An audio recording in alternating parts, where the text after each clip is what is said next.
Hello, this is Melissa, and today is the 4th of August 2024, and I hope that you are all doing well. The Redux that I have picked to go up is from June 16, 2019. Overlords call struggle for freedom pathetic. Under total surveillance, controls cybernetic. So last week, I put up the 30th of June 2019, so just stuck around that month and that year for a while. It's a good talk. And there are several things that Alan talks about that I'm going to mention again, and those are Iran, the list. I don't think I need to mention the list. You all know what that is. And Julian Assange, and murder, assassinations, and I thought all of these seemed a little bit timely for us. Alan said in this talk that he didn't watch murder mysteries, or he wasn't interested in murder mysteries, and he didn't really understand why people were. And I thought about his enjoyment of Conan Doyle's Sherlock Holmes mysteries, and so there was that exception. I was thinking about that maybe it was that Conan Doyle had such keen insights into human nature, and that perhaps it was those insights that Alan valued more than whodunit, which he really wasn't that interested in, to be sure. So in Iran, there are a couple of updates that you may or may not be aware of. I'll just share with you. There have been 2 assassinations. One, Israel has taken credit for, and that is the killing of a top Hezbollah commander, Fuad Shukr, in reprisal for some attacks that happened, I think, about a week and a half ago, in which 12 children were killed and there were other deaths. That happened about, I don't know, maybe 5 days ago now. But one that is the killing of a top Hamas leader, Ismail Haniyeh. So this is from, I think, the ABC out of Australia. Iran vows severe revenge after announcing Hamas leader Ismail Haniyeh was killed by short-range projectile. Now, there are a couple of different versions of this story. One is exactly that he was killed by a warhead, and they even tell you how much it weighed. They said it was shot from somewhere within Iran, and so that strike took him out. Another version of this story, this is from Axios. Planted bomb, remote control, and AI. How the Mossad killed Hamas leader in Iran. The Israeli Mossad assassinated Hamas political leader Ismail Haniyeh by detonating an explosive device planted in advance in his bedroom at the Iranian government official residence in Tehran. 2 sources with knowledge of the issue confirmed to Axios. Why it matters, they say. The fact that the Mossad managed to plant the explosive device in a high-security facility shows not only the deep penetration by Israeli intelligence services inside Iran, but also the vulnerabilities of the Iranian intelligence and security apparatus. The details about the planted explosive device were first reported by the New York Times and confirmed to Axios by 2 sources. The explosion that killed Haniyeh took place on Tuesday night, but the official announcement of his assassination was published several hours later on Wednesday morning. The initial statement from Hamas said Haniyeh was killed by an Israeli airstrike. Iranian media first reported 3 missiles were launched by a drone, and later that the missile was launched from outside of Iran. The sources said Israeli intelligence learned which facility and which exact room Haniyeh stayed in during his visits to Tehran.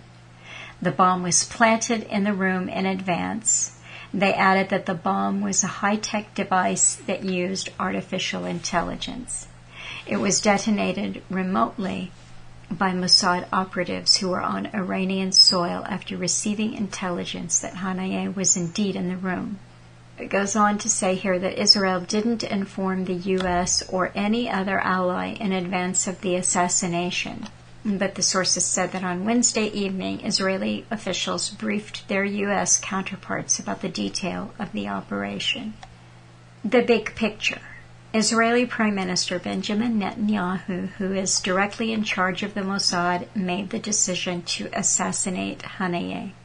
The sources said the negotiations to reach a deal to release hostages held by Hamas in Gaza and establish a ceasefire were a consideration in the decision-making process.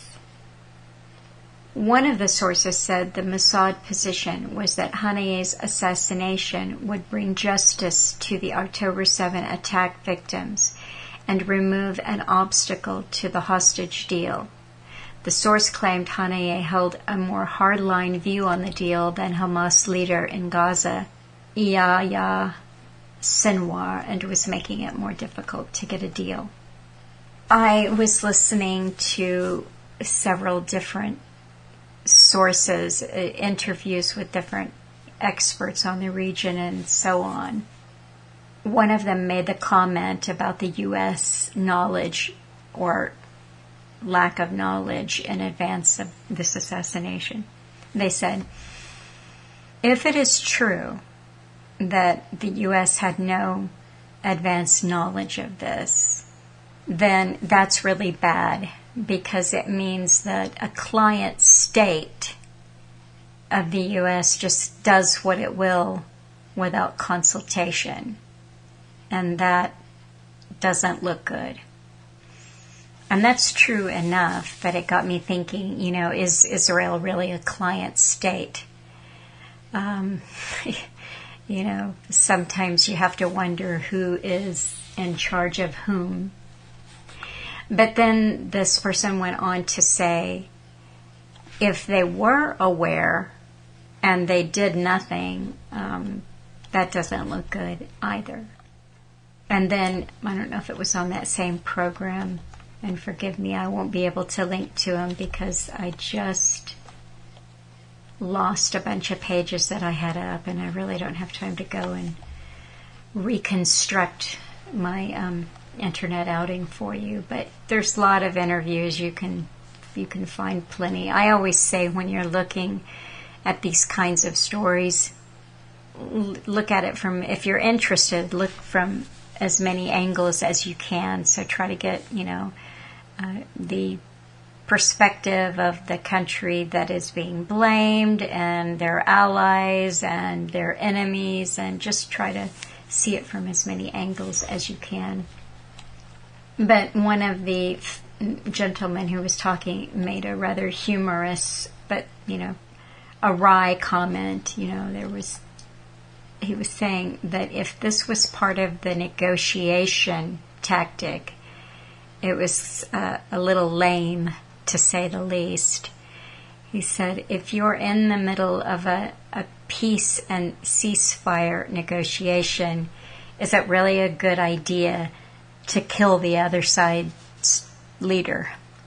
That kind of would put a halt to the negotiation. And he said, additionally, and this makes sense, he said that he thought that move, whatever hostages remain, that was their death warrant right there. I think I'll just say one more thing about U.S. politics and Iran and the Middle East, because, there is that list, the PNAC, Wesley Clark list that, Alan Watt has mentioned over and over, the 7 countries that have to be taken out.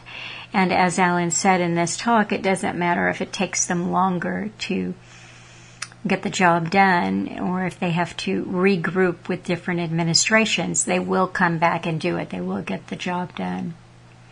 So here we have this upcoming election in the U.S. It's going to be between the current Vice President, Kamala Harris, and the former President, Donald Trump.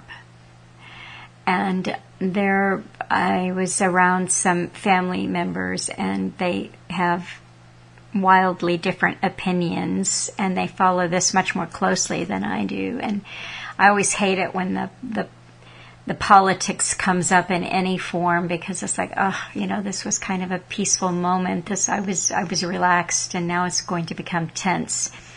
But fortunately, this rather on-the-nose comment that one of them made didn't draw the kind of ire and anger that I thought it might. But he said about who was going to win or be put it. I think winning and losing when things are so rigged and fixed is not a great way of putting it. But he said that it would be Trump. And the reason why it would be Trump is, he said, Kamala Harris just doesn't have what it takes for American families to sacrifice their sons for Israel. But Trump has that. He's got that fervor that can be whipped up, and people they'll gladly send their sons and daughters off to fight this war. And that's a very cynical comment, but I think there is a bit of truth there. Just a little aside before I get completely away from Trump. In the video that I made last week, I put a little illustration in there. I didn't say anything about it, but I think I will today. I put an image of Mussolini with a big, huge, gigantic bandage across his nose. And just to bring to your attention that he narrowly escaped being assassinated because he just turned his head at just the right moment and the bullet grazed his nose. Alan talks about how assassination is just the oldest thing in the world, and he mentioned all of the different ways that it can be done and sophisticated. And he said way back in the Stone Ages, as it turns out, this is the late 70s, the kinds of methods that they had for assassinating someone were pretty, they were rather James Bond. And he mentioned the umbrella murder, the umbrella assassination. And I've heard him mention that a lot over the years. I mean, quite a few times, but I had never looked into the story, and I was thinking ahead that I might want to put up some pictures or an article about that, and I thought, let's see what this is about. The victim was Georgi Markov, and he was a Bulgarian dissident writer.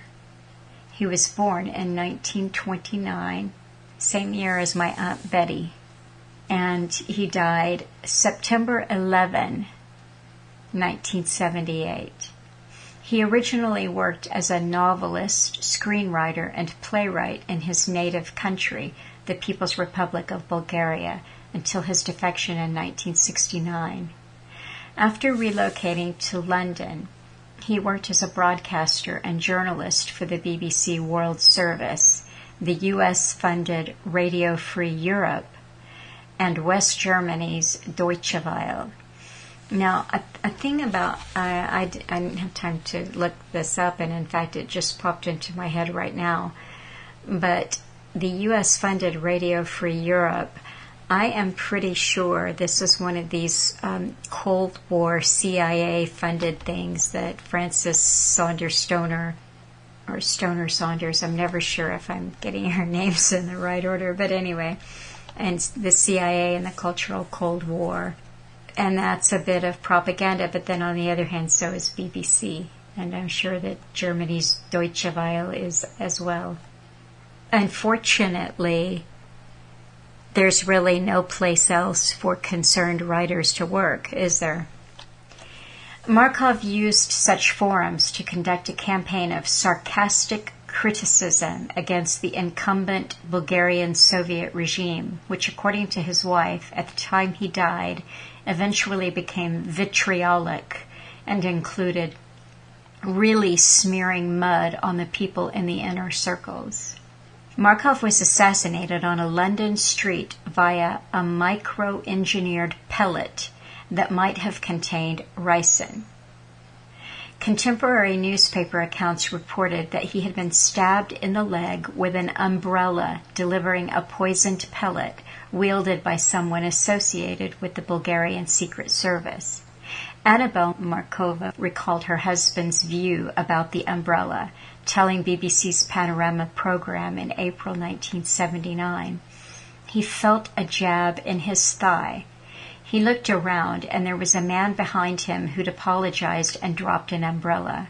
I got the impression, as he told the story, that the jab hadn't been inflicted by the umbrella, but the man dropped the umbrella as cover to hide his face. It was reported after the fall of the Soviet Union that the Soviet KGB had assisted the Bulgarian Secret Service.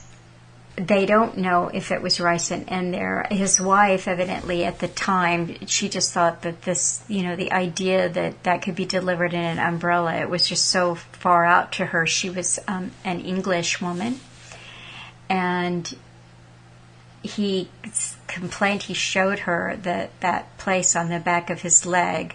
She described it as a hypodermic needle-size puncture wound, so very, very, very small.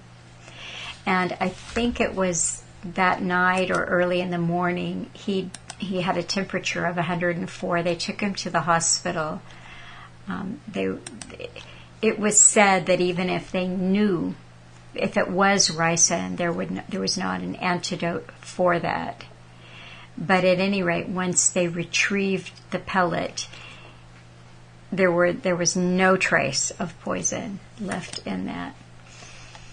I think I'll come back in just a moment to Markov because it was an interesting story, but I'll just mention briefly, Alan talks in this talk about Julian Assange, and he said they'll keep him there forever. He was talking about when you blow the whistle or when you report something, the government does not want it, or the murkiness that we call government doesn't want out there. They will either assassinate you or you will be locked up and silenced in one way or another. And he made the comment that Assange would likely be locked away forever. Well, as it turns out, Assange pled guilty, I think, on one charge, and he was released, and I believe the terms were that he could bypass the U.S. altogether. I think he might have first been sent to Tasmania. I didn't follow it too closely, but at any rate, it appears that he is now in Australia with his wife that he married when he was in the Ecuadorian embassy. She's a Swedish-Spanish civil rights attorney. She represented him. They married. She obviously got to have some conjugal visits with him because they have 2 young children. So pictures that have surfaced of him show him on the beach enjoying the company of his wife and children. So he did get out. One of the other terms of his release was that he would actually have to get rid of everything that he had on WikiLeaks. There were some Hillary Clinton files, and I don't want to talk too much about it because, again, I didn't follow it super closely. So that's all gone now. That doesn't exist on WikiLeaks. He was charged under the Espionage Act of 1917 under U.S. federal law. this act has allowed the U.S. government to charge and convict and execute communists Julius and Ethel Rosenberg. It allowed them to charge the Pentagon Papers whistleblower Daniel Ellsberg, who was, I think he subsequently had those charges dropped. The Cablegate whistleblower Chelsea Manning.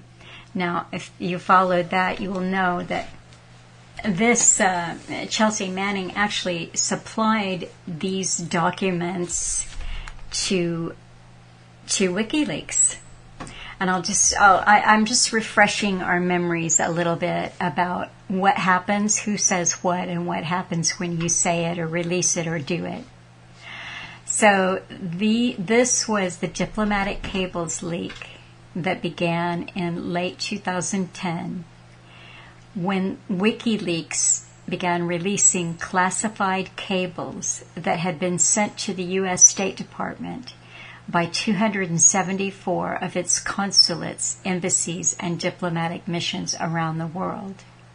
They were dated between December of 1966 and February of 2010, and they contained diplomatic analysis from world leaders and the diplomats' assessment of host countries and their officials.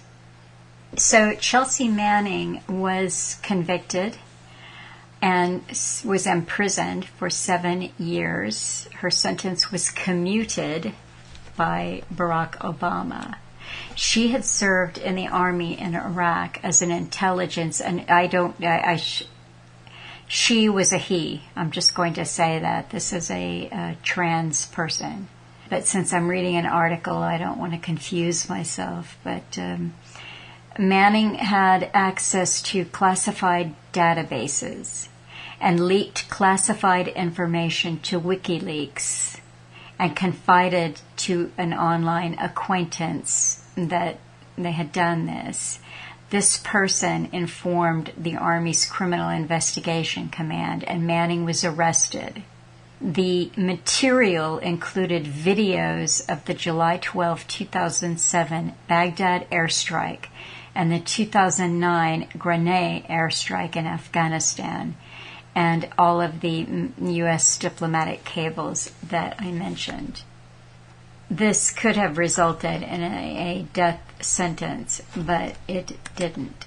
I'm not making a comment or a judgment on do these things, did Manning deserve this time in prison?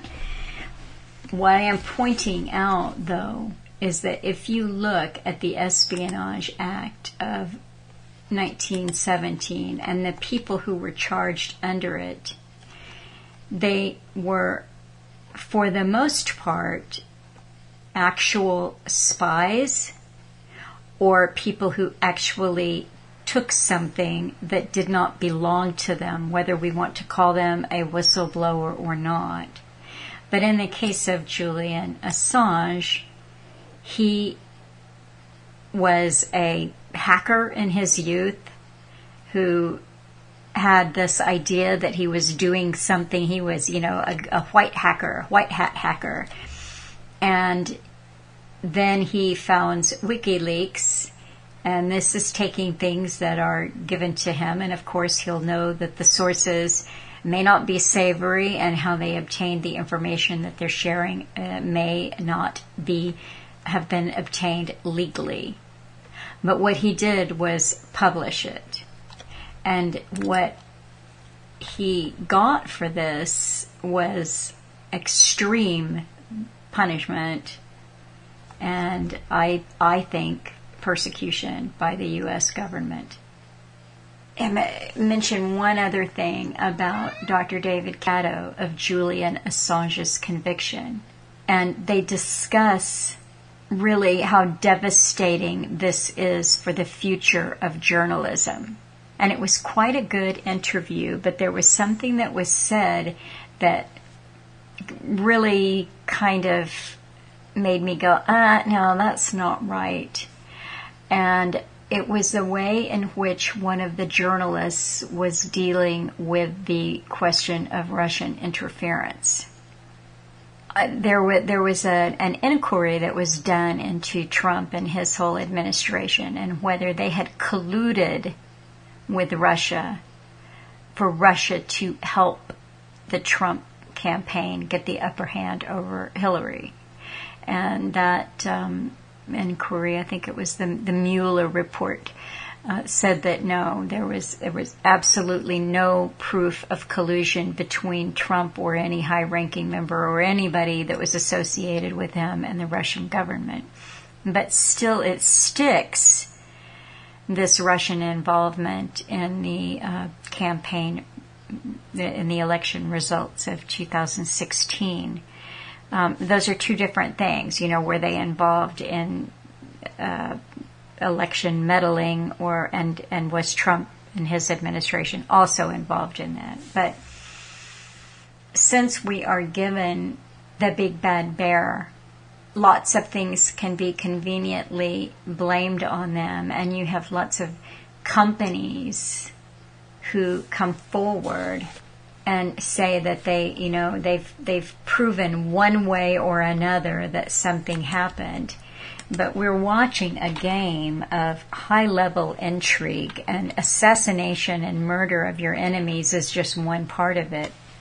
And one of these companies is back in the news. IT investigation company by the name of CrowdStrike just suffered what is called the largest outage of an IT company ever in history. That, so far they're saying that this was, if you all remember, everything just stopped a few weeks ago, air travel, et cetera, because of this outage. That was CrowdStrike. And that they're saying that the minimum damage caused by that is up close to $6 billion, but they're still counting the fallout from that. And CrowdStrike helped investigate the Democratic National Committee cyber attacks and a connection to Russian intelligence services. We're constantly given intrigue, whether it's real or manufactured at a high level, and that brought, and then things that don't add up, when you look at them and say that doesn't add up, like for instance the murder of Seth Rich. This was called a botched robbery attempt. He was an employee at the Democratic National Committee. If you look in his death, it's all right-wing conspiracies, because Fox News, and they later had to settle with the parents, and other outlets repeatedly said, this leak wasn't Russia. This leak was, ended up on a thumb drive and walked out of there, and then he's dead. And all of this gets fact-checked, and the parents say that anyone who repeats that is a sociopath. And I don't know what happened. I have no idea what happened. And it may well have been a botched robbery. But once again, Julian Assange makes that water a little bit murkier, because WikiLeaks offered a reward for anyone who could help solve the murder of Seth Rich, and he went on television and seemed to be implying that the stakes were very high for anybody who leaks information to WikiLeaks. Sometimes I ask myself, is it all theater? Is everything that I'm looking at theater? And that's why I like to look at the human sides of things, even if it's ancient history, and remember Alan would always talk about during the Cold War, those at the top knew that this was a game. Those at the highest level knew that this was a game. But you've got spies and operatives and agents and bureaucrats, and for them it's all real, and people die. People are really murdered and are victimized by this incredible theater that we live under. And when I was reading up on Georgi Markov, I was curious about his wife, and I wanted to find out where she was and whatever became of her. I wanted the story to become human. And I'll just read you a little bit here. It said that he had lived in political exile in London since the late 1960s and was married to Annabelle Markova, a novelist who writes under the name Annabelle Dilk. The couple had a daughter, Alexandra, who was just 2 when her father, then aged 49, was killed. Annabelle Markova was younger than him, I think by maybe 15 years. And there was a documentary that was made, and she was quoted at the time she was 70. She said, "I wish that when people talk about it in the West, they wouldn't say, oh, the guy that got stuck by an umbrella. That they'd say, oh, the great writer. The writer who was so brave that he risked his life to tell the truth. This would be fantastic." And elsewhere I found her quoted. She started an award, a prize, the Georgi Markov Prize. And this is from the BBC. I don't have a year on it. It's just a BBC radio program. It's called the International Radio Playwriting Competition. Finding My Voice. Ana Gonzalez Bellows' blog about writing and winning the Georgi Markov Prize. I write for the International Radio Playwriting Competition, and out of 1,000 scripts from 86 countries, I was awarded the Georgi Markov Prize for the most promising script. 2 years after I finished my studies in London and returned to my home in Mexico, I'm able to come back in style, sponsored by the BBC, staying in a lovely hotel in the center of this city. Promise of 2 weeks with the radio drama department and the World Service. By now, I know about Georgi Markov, and when I meet Annabelle Markova, his widow, at the awards ceremony, I feel incredibly moved. She holds both my hands tightly and congratulates me on being the first winner of this award. When she addresses the room, she says that the reason for this prize to exist is so that people will remember Georgi Markov as more than just a victim of the umbrella murder. Markov was a husband and a father. He was a novelist, playwright, journalist, a dissident writer who spoke out against a totalitarian government, against oppression, and for people's right to freedom of speech. And she was just such a lovely lady in her thought, and a pretty woman, and a woman who loved her husband. And I just dug around. I wanted to find a little bit more, and sure enough, I found her on film. And I'm going to share a link to this. I don't want to tell you too much about it, except if you watch the video, be sure to scroll your mouse over the line that says, the link that says supposed histories, because I don't like to blow the ending to a good story, so I'll just leave it there.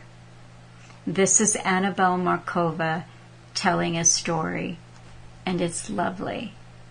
And I think that matters to me because, like I say, we live in, as Alan would say, we're mushrooms. We're kept in the dark and fed you-know-what.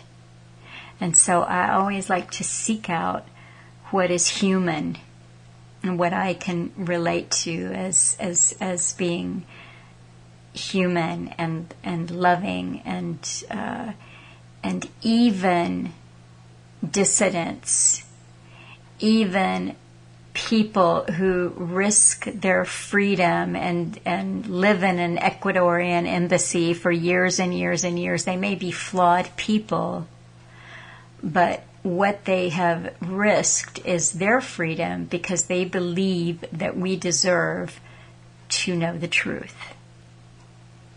I wish you all a good week, and I will talk to you again. Take care.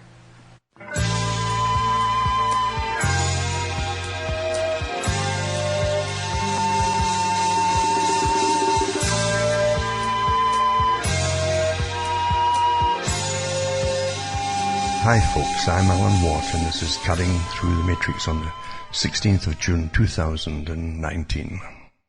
I'd like to start off by reminding people to donate occasionally to cuttingthroughthematrix.com website. And I've mentioned it before, you can buy the books and discs on the site, and all the sites listed on cuttingthroughthematrix.com are mine. Therefore, you'll know they're authentic sites. You should take notes of them all too, in case anything happens to any particular one of them, or even the com site. And then hopefully you can still get my talks on some of the other sites which I have. Remember too, if you're buying books and discs or donating, they have to be from my sites. Everything else out there who does it and pretends that it's me, but with a different address, is obviously someone else that's getting the money.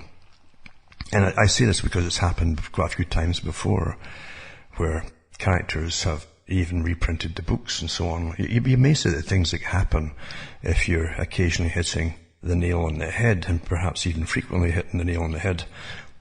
You'll definitely get a lot of problems happening to you. And I've had this for years, since I started actually. So, as I say, for those who can remember I'm still around and who listen to my talks, remember I can't live on just air. And I need the help too from people to donate for the talks to get. You'd be surprised how many people across the planet use this stuff in all of the big talks, and some of them even in the US too, whom you know, of course, because they pirate them off, my topics off, and often don't even change the writings that I put out there or the way that I word things, and they just repeat them without mentioning where they get them from, and they don't give you a penny, unfortunately. It's a darn shame, but that's the system that we live in today. One thing I've never looked for is this system to be fair, because when you're dealing with humanity, it really is not a fair thing at all. Remember that too. You can look, for instance, at, and I've said this many, many times before, even when you go into the martyrs of history, you even take Christianity, where the people who followed Jesus were booing him once he got caught and he's up there hanging on the cross there. They turned their back because they want a winner, you see. And a winner is someone who's going to make a utopia for them, and they do nothing to get it, actually. They want all for nothing. That's a sad truth that will always be eternal. And you find that over and over again when people are knocked under, who've been causing a bit of a problem to different kind of authority figures you might see across the world. They're knocked down, more so today because they get more and more bold on simply silencing people, and we all know it's rather obvious. And we get little threats, or your internet's not working much at all, or everything starts slowing down, or your telephone calls are all clicking and getting cut off each time you talk to someone. You know darn well you're being harassed, of course, and that's basic, simple harassment. And that's how you hope it stays at that, although who knows where it's really going to go. Remember too that a lot of the biggies out there that used to be seen as leading proponents for human rights and your rights too in your own countries really are obviously simply political punters today, getting well paid obviously to push and promote politics as usual. And even the wars too, as you've all noticed. So I hope you're taking good note of all of that. It's awfully important that you do, if you value your sanity. Because if you don't know who's who today, I do feel sorry for you. It's very, very evident, isn't it? And it's the same with the US too. I have said before that the people in the US didn't have real politicians to vote for in the last election. They really didn't have much of a choice in any party. And it wouldn't really, and I keep saying this, it wouldn't really matter who you got in, if it was Trump or Hillary, because Hillary would take her orders from the same bosses of the planet and would have to go along with it. These are big agendas that were worked out long ago, all the wars, step by step, all the way back to the published lists of the neocons in the 90s, of course. And they haven't changed the list. I keep mentioning the list, and some generals too I've mentioned before are pretty good at verifying it, because they also talked about the list, and we're still living through it. So they never go back on what they plan. They might take a few years to slow down here and formulate their strategy, but they eventually get round to them. And anyone who dares oppose anything today is being put in their place very, very quickly with the very system that people thought was their free system, the internet, which is a big joke. To think that, if you read, I gave talks in the 90s about this. I never even had a computer then, but I gave talks on the radio. And the only reason I got a computer eventually, quite a few years later actually, was because I had to do it for my talks and my shows and things. And that's the only reason, because I knew, and I said that you get 20 years out of it if you're lucky, before they rein in all the different rights and freedoms that you thought you had. And that's exactly what's happened, of course. Julian Assange was the obvious martyr to this one, as he did expose a lot of things that were going on and upset the powers that be to an extent. And believe me, if you upset the authorities on that level, they don't forget you, and they won't let you go, and they will get you. The hate thrives at the higher echelons of power. Hate, if you want real hate, you can just see different characters that they've come to hate down through time. And as always, too, the message is loud and clear that anyone who has a good word to say about Assange is going to get attacked as well. Very obviously. And that's why, of course, they did the arrest the way they did. They publicized it to make sure everybody got the message and terrified every journalist on the planet who might say something good, except for maybe John Pilger, who at least has the gumption to, and a few other people around about him, to come out and say, give some support for Assange. But for the rest of the population across the world, who were quite happy to use this information to their own advantage, of course, for whatever their own personal aims and ambitions were, yet total silence, which is standard again, because Assange didn't bring them the utopia they all wanted. Just a standard thing, isn't it? And that doesn't change. But the message is loud and clear. Their authorities, especially with warfare in mind, are not going to tolerate any little nuisances at all. I'm sure you're all aware that on Trump's recent visit to London, he took some of his top members of government with him. I knew there was more to it going to come out of it. Obviously, it wasn't just going for dinner with the Queen. It was much more than that. And sure enough, it's to do with this, are we all on board for the war against Iran idea, obviously, before the supposed, or so we're told, attacks on ships in the Gulf over there that happened supposedly a couple of days ago. They already planned the strategy, obviously, and they were make sure that everybody was on board with it. And that seems to be what they always do. Getting back to Assange, though, I'm sure they discussed that too, because it says here in a newspaper article that a request by the US to extradite Julian Assange has been signed by the Home Secretary Sajid Javid ahead of the court hearing on Friday. So basically, he has to go before a court, and then it's all rubber stamped, of course. Then they'll take him off to the US, no doubt.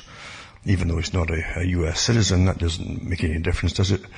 And if I remember for those who can remember, most folk can't remember much today from even a few years ago, because you're hit so fast and furiously with this excess data, often irrelevant data, and often it is very, very true. There are people out there who are meant to take you off into different areas which are just ridiculous. They're meant to just have you burn up your energies and waste your time. Because if you remember the extraordinary rendition that was going on, where the US was just grabbing people and taking them off to other countries and torturing them, and of course lots of them got killed too and murdered. That's okay. That's okay in our modern lawful society. Because we're told that everything's above board, and as long as it's signed into law, you can do all these things, you see, and that's okay. That's the society we live in. I keep saying that nothing has changed. I think Einstein said it too, that nothing has changed when they dropped the bombs, basically, except man's way of thinking. We're still in the Stone Age, basically. Power rules absolutely, and those who have power are generally pretty ruthless characters at the top of all countries. And these are advisors as well in all countries. They're picked because they're psychopathic, and they work their way up because they are psychopathic too. Psychopaths love power. Psychopaths, as I've said before, will serve a top dictator or even if he's elected, I don't care what they want to call it. It's all the same to me. And they'll serve them very well, and they'll actually almost worship the top person, the person above them, and they'll despise those beneath them. That's the arrogance of the psychopath. That's why they're perfect for the kind of pyramids level from top to bottom of authority. So they love the power themselves. They love to get power, and they worship those who have more power in themselves and despise those with less. Quite simple. Every country's got them. And getting back to Assange, of course, they want to just grab him back to the States or somewhere else. They might shove him some other country. It's astonishing, again, the disclosures a few years after some of the renditions, as they called it before, just where they were putting these people. It's just astonishing all over the planet. And every country was in the act and grabbing folks and whisking them off to be tortured. And often that was the last you heard of them because they just disappeared, and meaning they're dead, you know. Other ones they can get back, but a lot of them just simply were killed. You know, because we are so progressive and humanitarian, as they keep telling us, we're more human today. To be honest with you, it does not, nothing surprises me, and I don't get so much upset about it because you can't get upset about a system which you understand. Nothing's unexpected. The lies that you get are expected too. Even the types of lies and what they'll be are often expected. But I've never lived in some kind of fantasy bubble of what the world was. I can remember one show was on years ago.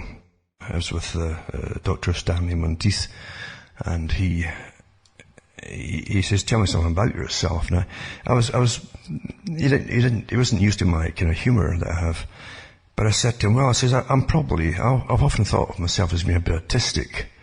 And he was a really nice guy. And he said, oh, I'm sorry to hear that. And I says, no. I says, meaning I was kind of joking about it. But what I was saying was, I said, I tend to see the world as it really is. So that's how I say I must be kind of autistic, because most folk don't see the world as it really is. They tend to believe the system that's indoctrinated into them. Many years ago, I gave talks about the system itself and how we're all dosed with this is how to see things. We're dosed with it from childhood. As soon as we're born, your parents are the first ones to indoctrinate you, because they'll try to pass on their indoctrination on to you, thinking it's normal. They tell you what to respect and what not to respect, what's good, what's bad, and so on. It's all changed, of course, in the last 40, 50 years now, as they've turned everything upside down with the big experiment on humanity. And we're always going through literally planned experiments, mass cultures, and for every part of the culture for each century is divided up into sections. And they already have it planned, what type of culture they're going to give you for the next 40 years, for instance. And where you are now and where it came from and so on. It's all planned that way. And yet the folk who live through that will never know it. They'll think that it's developed that way, and that the choices that they make or they think are their own choices. They have no idea that you're told, here's your handful of choices that you can pick from, right down to extreme body art, which I might even touch on today. It's all planned for you. So as I say, nothing surprises me. Other philosophers have mentioned it too, through their own observations as well, and their knowledge, acquired knowledge, you get too naturally, that you're living through a system, a very carefully managed system. Nothing's overlooked in the system, especially today with so many levels of government agencies and so many new agencies farmed and the work's farmed out from government to them, and think tanks and so on galore. It's just astonishing, working on every facet of society and the future, the present and the future. We truly are like antennas.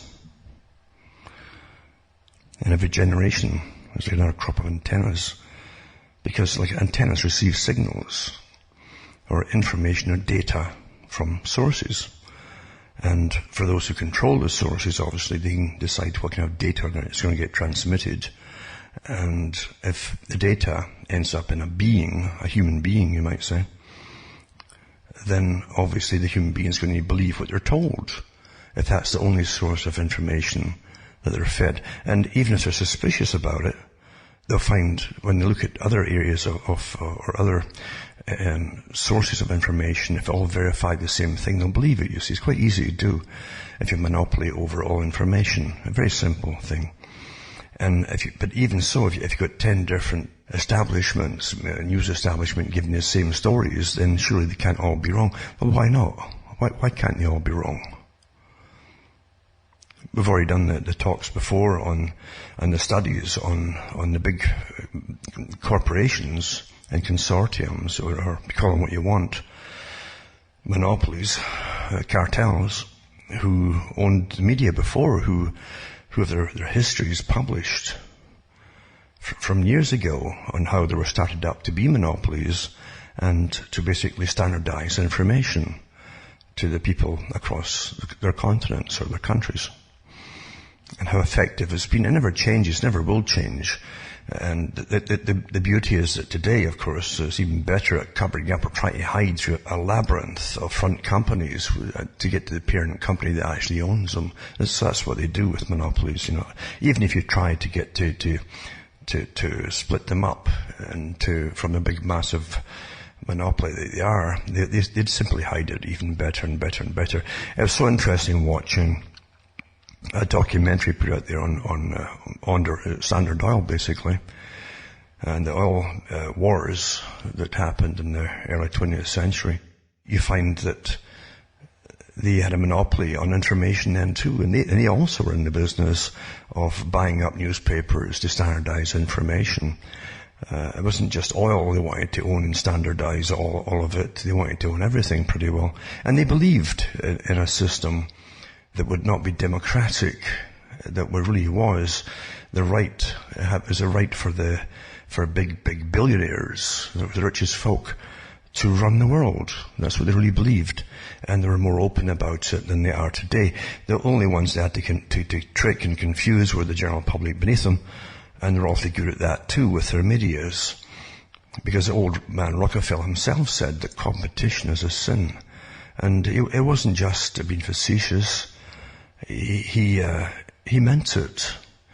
And don't forget too that the Rockefellers were in touch with, they were really the beginnings of the American branch of the Royal Institute for International Affairs, which is the Council on Foreign Relations, who wanted to take over the resources of the world. They were already doing it from Britain.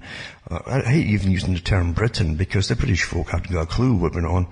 They just paid for it all through their taxes and their wars and so on, and supplied the troops. But the Royal Institute for International Affairs, it came from the Lord Alfred Milner Group, they ran the British Empire. Milner's group were the top people who ran it in the top positions for the empire. But the members also ended up running the gold mines and the diamond mines across Africa and much of the resources across India too.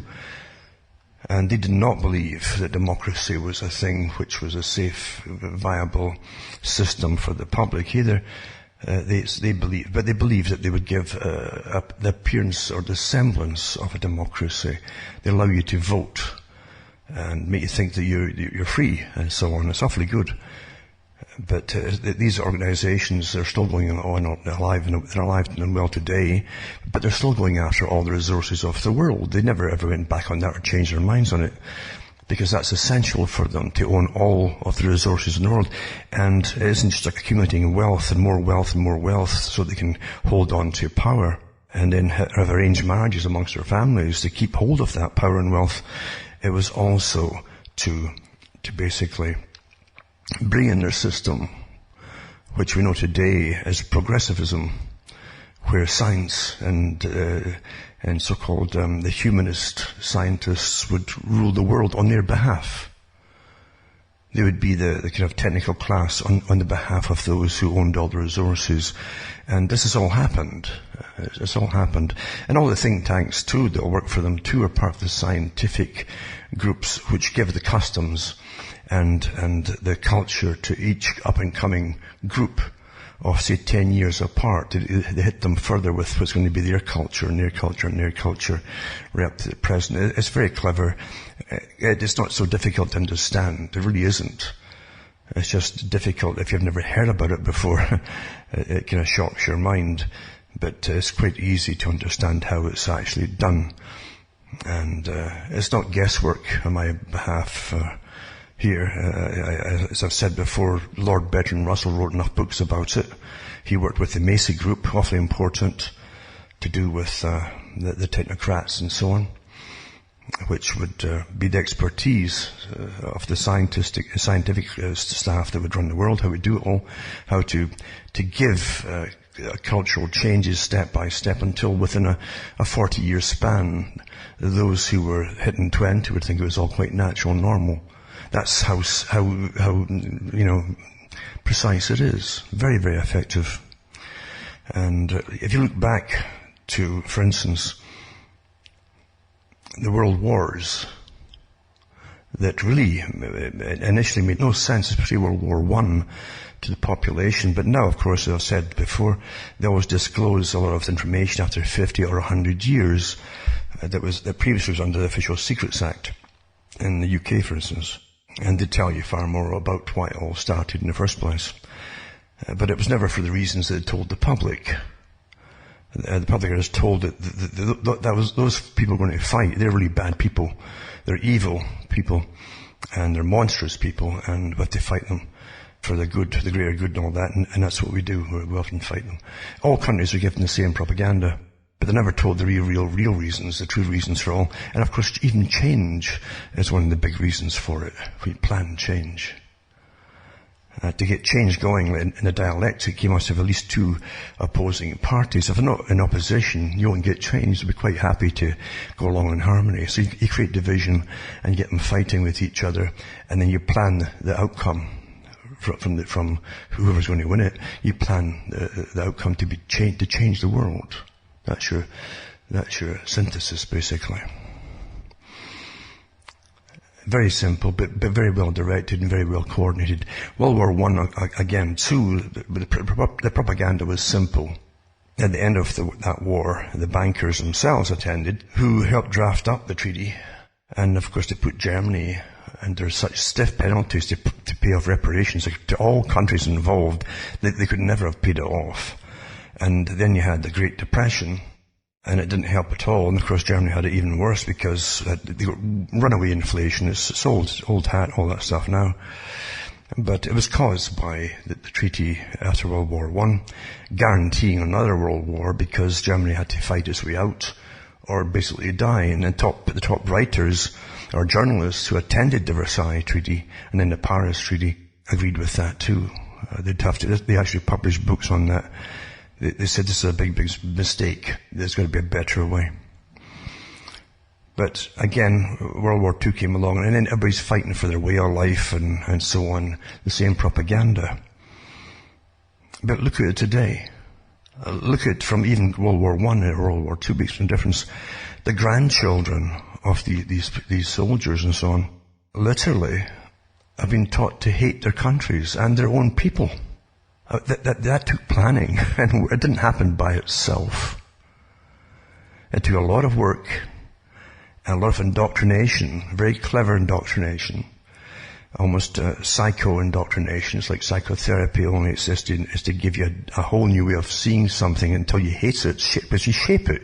You can shape a culture, you understand. You can shape the mindset by selected material. And with the exclusion of, say, other parts of the story. And so it's not that hard to do at all, really. And I've often said, too, that if you're ever told to go off and fight for something in a physical war, and you're given scary, terrifying stories as to why you must go and do it, don't do it. Because I guarantee it's got nothing to do with what they're telling you. And if you succeed to and live through it, you'll find if you have children or grandchildren, they'll probably end up hating you or even want to exterminate you because their indoctrination. It's quite easy for it to be done, actually. We're used and abused in the system. We truly are. And those who bring you near to the ultimate goals of those who rule And there are definitely goals, and indeed, these people might eventually one day publish more on what they've done to bring you to the step or the stage. And by that time, of course, if they ever tell you, it's because you couldn't do anything about it anyway. Or you might even like it. It's quite easy to love servitude, like Aldous Huxley said. You come to love your servitude. It's not that heavy. It might be quite happy, actually, with lots of cheap or free entertainment, things like that.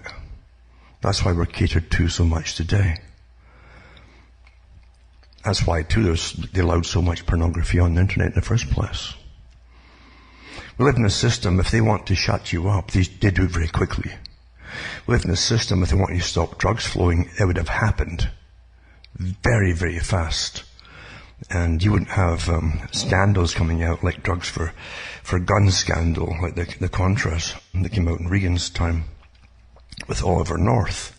Drugs were essential to sell at the time for the CIA's different plans, their black budgets and so on, to supplement, and of course to make a lot of folk rich.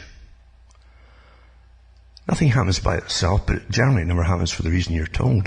It never does.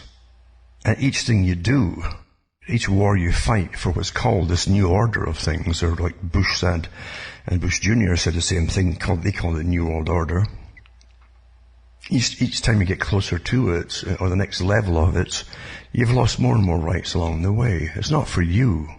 It's a world order of their dreams. They've dreamt for this world order for so long in certain select organizations, like the clubs, like the Royal Institute for International Affairs, or the CFR, and higher groups above them too, which are circles within circles, as you say, they overlap on the extremities. Much like what you see when you see the Olympic flag with the circles all joined together. That's circles that join, the circles of friends, circles of influential friends in power, and they're all joined together. That's how it's done. Different names for different parts of them, different rings, but they all know the big plan, they all work towards it in their own select, specialized areas. That's how it's done. But when you look at what's happened, if you live long enough to see what's happened in your own lifetime, you'll shake your head, because most folk live through it without seeing it coming, you might say, or adapting to it without even consciously questioning it, or wondering why these things happen. And you hope, okay, before they die, maybe the pen will drop, and I'll say, my God, then it was planned this way. But that's how it happens, as I say. Remember, World War I was a big plan.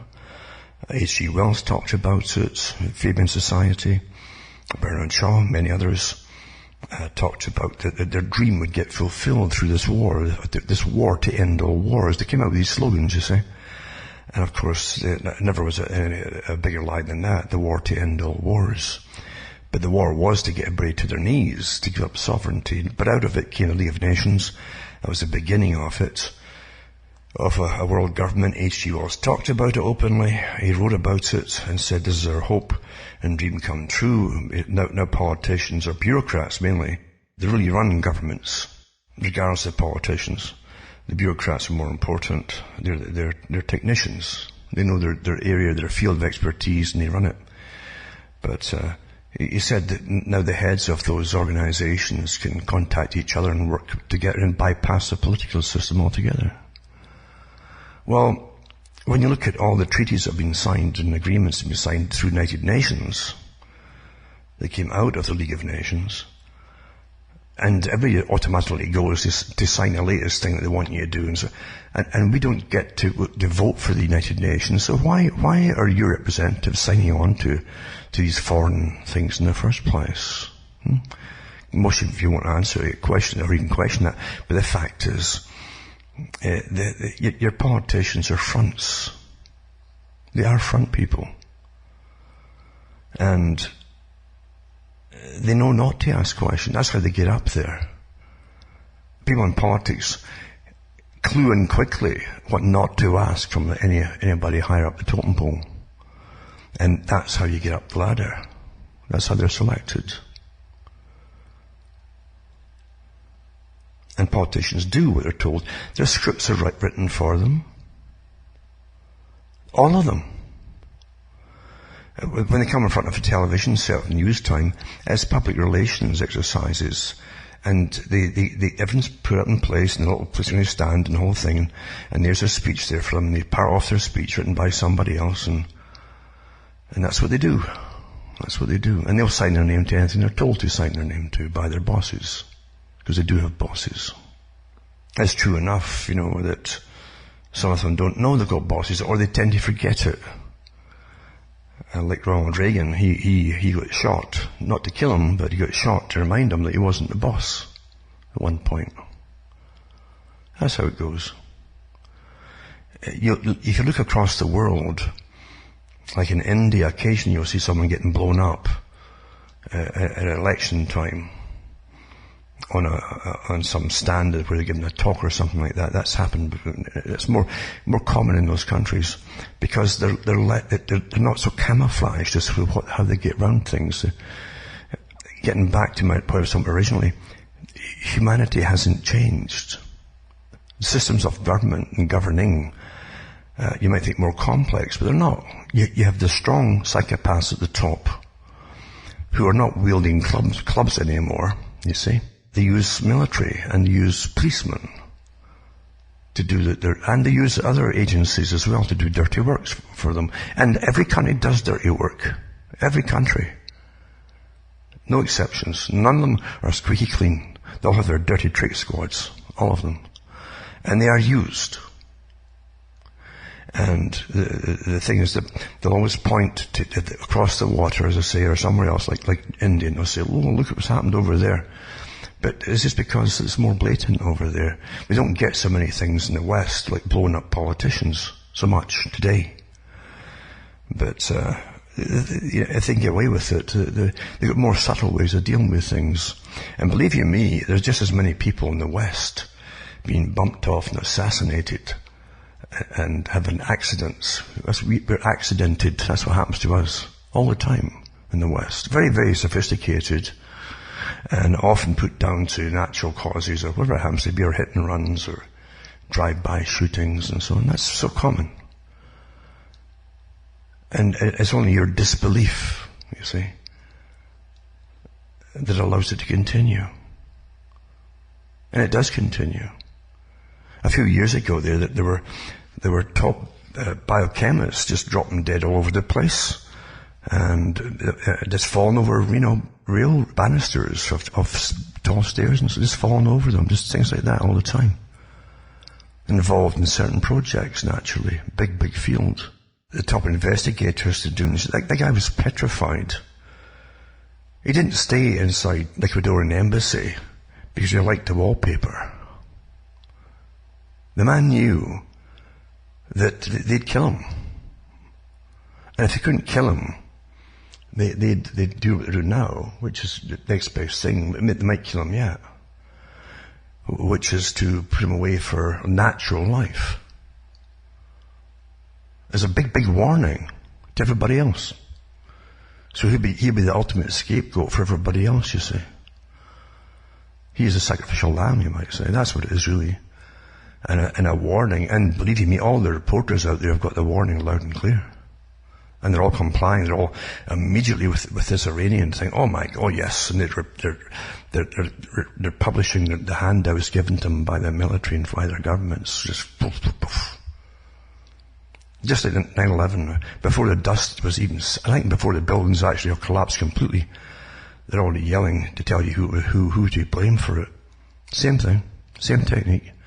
And they tried it a few years ago and blamed Iran for the same kind of things. And they found, when they showed you the photographs, somebody managed to get the photographs of the ships that were hit before. Not this time, but before.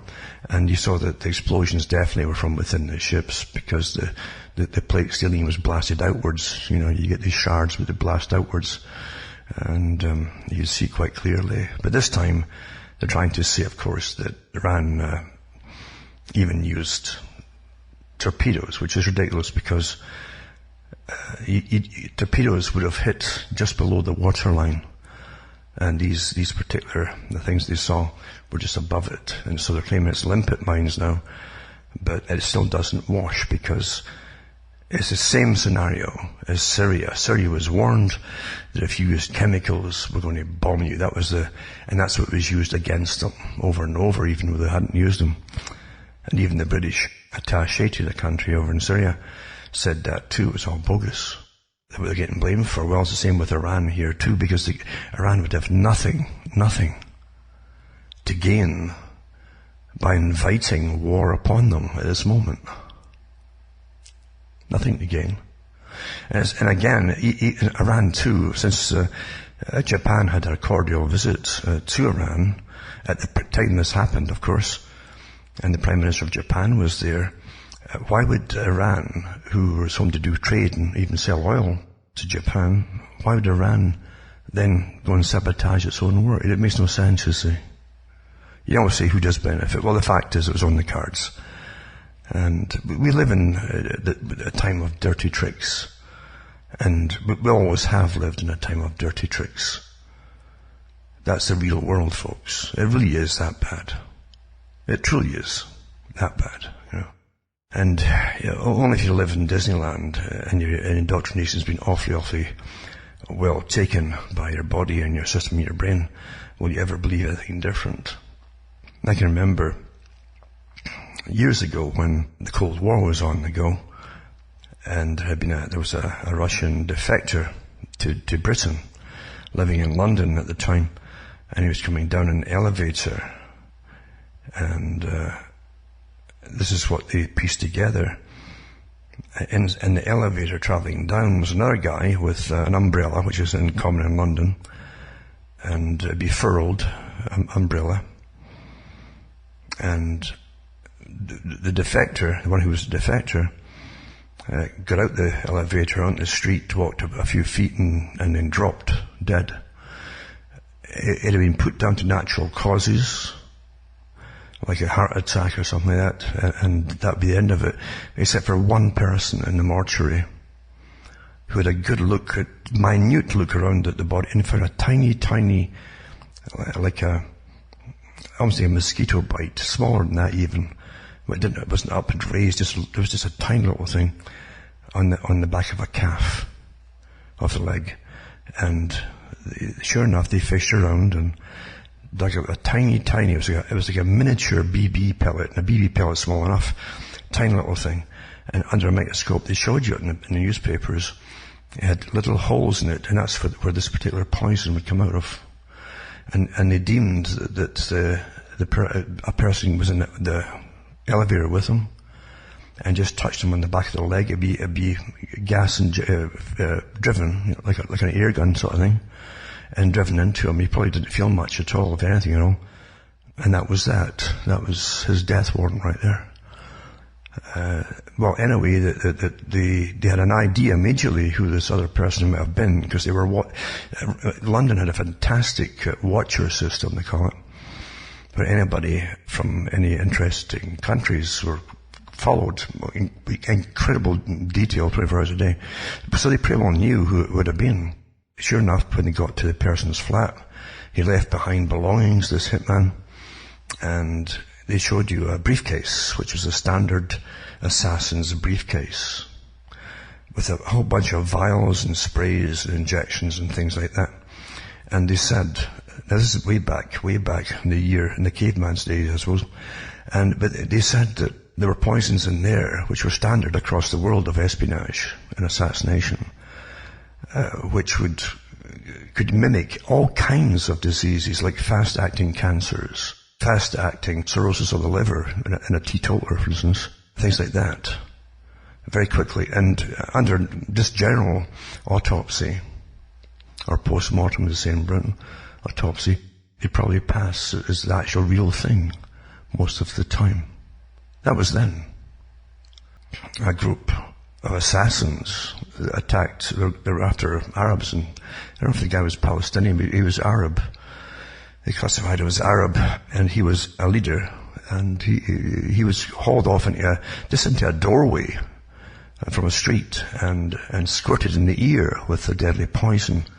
They pretty well knew who it was. Luckily, his team were around him at the time, He knew exactly what it probably would have been, and they got him right to the hospital for the proper antidote. And this stuff would penetrate your eardrum. You'd have no symptoms otherwise, except for everybody who saw it happen. And you go into basically a coma, and then you'd die. And it probably put Stan, who'd been, I don't, doing untoward things, you might say. They weren't just doing their job. Supposedly, that was the rumor at the time. But it says one journalist is being investigated for reporting that several boats filled with asylum seekers recently tried to reach Australia from Sri Lanka. So reporting on things now, when you're told to shut up, is in the open now, you see. Another reporter had her home raided by authorities this week after reporting on a government plan to expand surveillance powers. There on Wednesday, the Australian Federal Police showed up at the public broadcaster. That's the main station, basically, with a warrant for notes, story pitches, emails, and even the diaries for entire teams of journalists and senior editors, all in connection with a 2017 article about Australian Special Forces being investigated over possible war crimes in Afghanistan. The aggressive approach which Australia's Prime Minister Scott Morrison has defended fits with a global trend. And democracies from the US to the Philippines are increasingly targeting journalists to ferret out leaks, silence any critics, and punish information sharing. And that's awfully important. If you share this information, you're going to get it coming down on you, basically. With President Donald Trump leading the verbal charge by calling journalists the enemy of the people. What does he mean by what people is he talking about, in a way? Huh? Enemy of the people? That's a term which is used in the communist countries. See, slogans can be used in all tyrannies, can't they? But enemy of the people, yeah, there you go.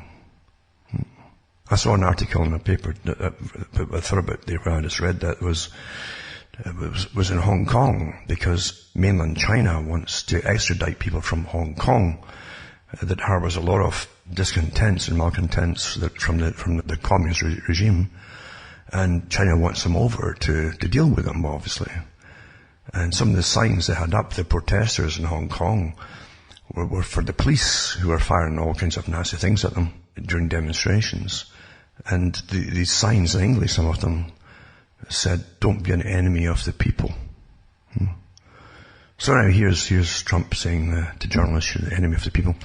So, but even amongst his peers, Australia stands out. Says no other developed democracy holds as tight to its secrets, experts say, and the raids are just the latest example of how far the country's conservative government will go to scare officials and reporters into submission. It isn't just conservative.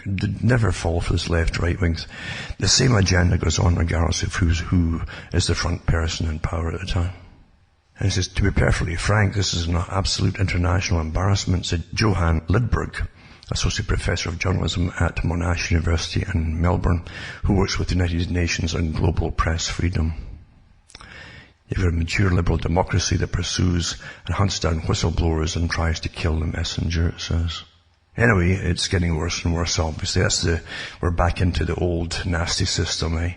And you're all getting the message that the internet's not yours. But you can still, I suppose, go and see porn and all that stuff that they got you addicted to in the first place. They made you to watch for it and want to have computers, personal computers with privacy. Personal, it's your personal computer. Meanwhile, half the planet spying on you through your personal computer, which you should really be given for free. I said that from the beginning. It's the biggest spy agency that Ms. Tuller is there. They should be giving it to you for free. Your government should do that. And then you get into the agenda I've mentioned before of depopulation. What do you think sustainability means? See, it's about population control and bringing it down fast. Sustainability. I've gone through that many articles over years from the big sources, the foundations, the think tanks that they use, the United Nations Department of Population that was set up for the UN by the Rockefellers, by the way. They're all interconnected, one system, you see. But you're all the problem. And any excuse will do, so they hit on, sustainability and carbon and all that nonsense, you see. And that's why you're heavily under attack, and you're going to go into massive austerity. And once they bring the next big financial crash in, which is planned, of course, everything's planned.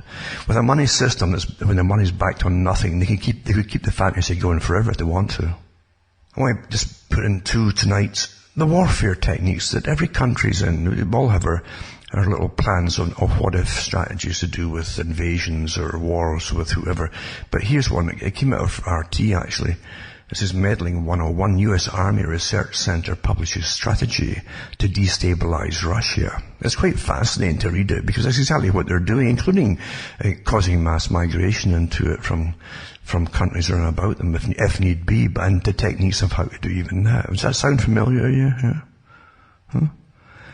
So U.S. Army soldiers take part in a NATO training exercise, blah, blah, and it says the U.S. could use a variety of economic, military, and ideological strategies to overextend and unbalance Russia. Well, that's what you do, overextend it with mass migration, medical care, they need medical care, and then the taxation galore to pay for more accommodation to put up even all the masses of refugees.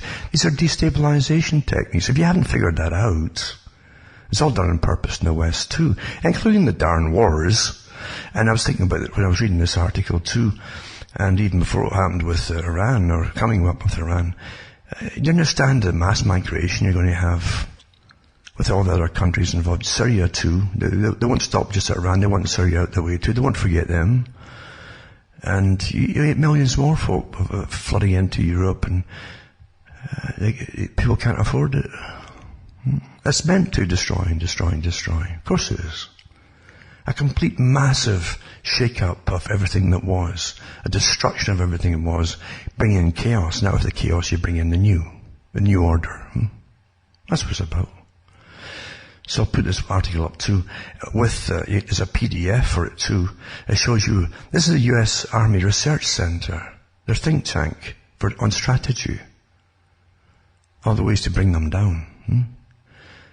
And you can bring all the other countries down with it, because obviously it's been used already. All these techniques in other countries. Yes, it's quite fascinating.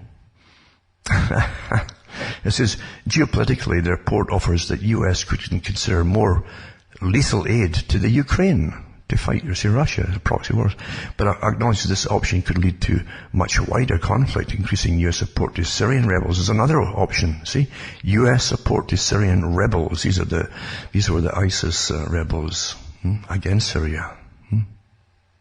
Increasing it. See, they've already been funding them up until now. This is, but could result in similarly unsavory outcomes, including damaging efforts to combat Islamic terrorism. No kidding, eh?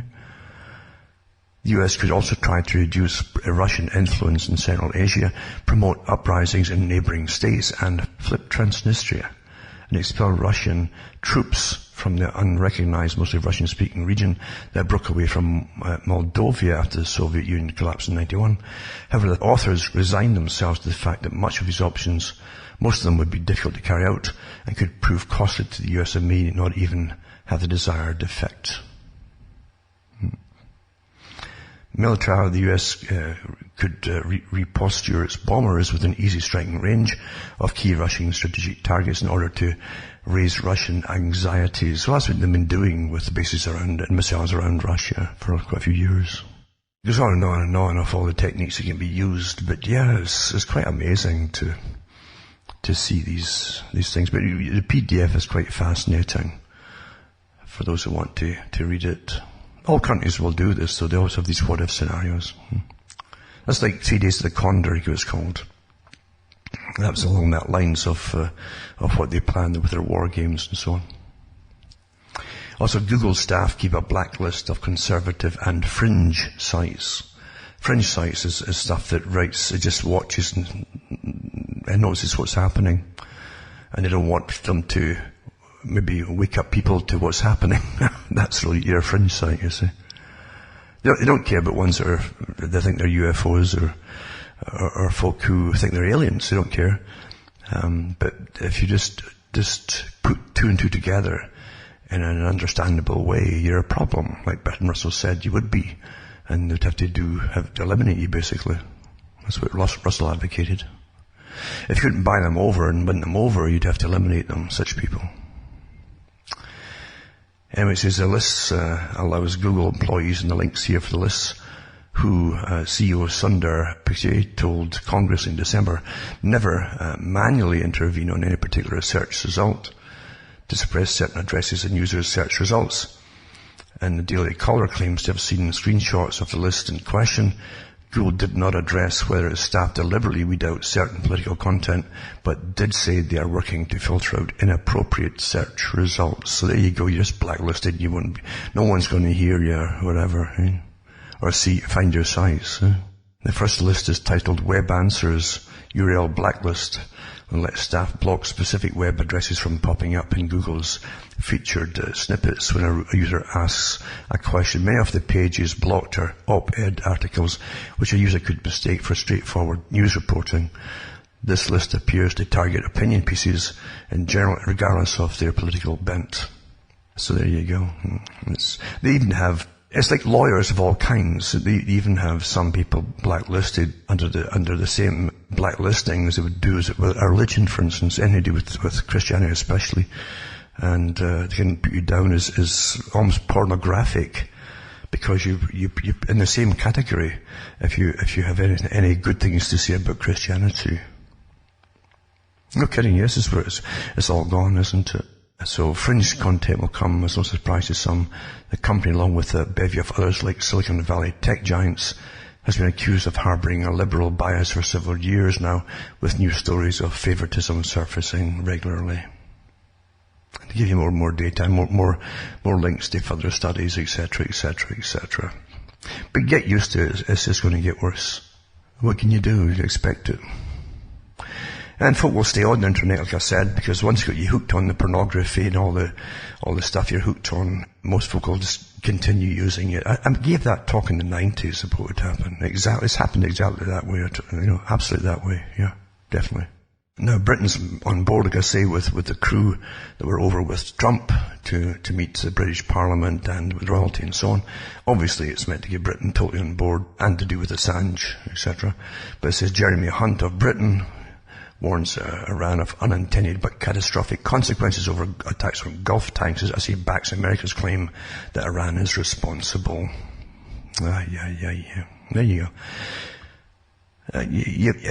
Groundhog Day. You keep waking up to Groundhog. You've heard it all before, haven't you? And then suspicion doesn't begin to describe what happened. Iran's FM on tanker attacks. As a foreign minister on tanker attacks in the Gulf of Oman. He just says suspicion doesn't begin to describe what happened. Well, there you go. And Pentagon seeks to build global consensus on Iran. Is it time to worry, it says. I'll put that up as well. This is where we are, folks, with all this, isn't it? It's so boring. We've seen it all before. The same build-up, the same characters, the same lines. It's boring stuff, really. Yeah. That's the times in which we live. But I'm sorry to bore you all tonight if I bored you. I didn't mean to. Just that you aren't going to get any real news anymore. I've said that for quite a long time now because everyone knows what they can't do. And most of the news you get now is totally irrelevant and nonsensical. It fills the spaces on the newscasters, papers, or whatever they use today. Screens, I guess, but you aren't going to get any real news. Because everyone's scared. Everyone's afraid. That's when everyone should be afraid. It's when the people are afraid of government. Well, you've heard it all before, eh? From myself, Alan Watch from Ontario, Canada. Stay well and hope your God or your gods go with you.